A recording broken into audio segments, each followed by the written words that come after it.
My husband's father died of a heart attack at age 42 on the plane while flying to his home country to visit family.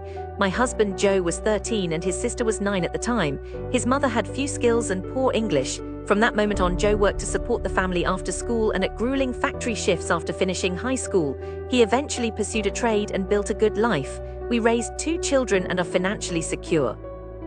In the 40 years I have known them, Joe, his sister, and their mother, now deceased, idolized their father and spoke wistfully about how much better their lives would have been had he lived. This summer, Joe's mother-cousin visited from the home country and was visibly surprised to see his parents' wedding portrait in a prominent place in our home. At a private lunch, she asked if they had forgiven the father. At my blank stare, she was incredulous that they didn't know. Her mother was their mother's older sister, and she stayed for months to pick up the pieces after the tragedy. She arranged the funeral, dealt with the finances, and discovered that the father was flying to meet another woman who he had met in Canada to start a new life. He had most of their savings on him in cash. He was apparently abandoning his family.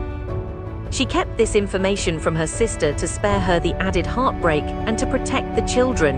Whether she ever told her sister the truth is unknown, but my husband and his sister certainly never knew.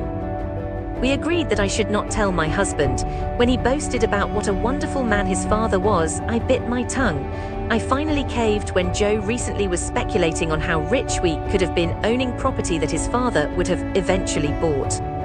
I told him what his cousin had said and how his father was perceived by the relatives who knew. Joe was calm and flatly denied everything. He admitted that he had met the other woman at his father's restaurant where his father introduced her as a friend. Whether or not it was an affair was none of his business, Joe maintains. I won't tell his sister, as she is emotionally fragile and still references losing her father at age 9 as an excuse for her life choices, financial problems, an unstable partner, etc. The sad reality is that things likely would have been worse if he had lived. As it now stands, Joe and I agree to disagree. Cheating irks me, but family abandonment is unforgivable. My mother-in-law was a kind, loving person.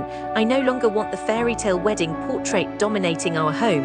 It is built on lies. Am I wrong for telling my husband?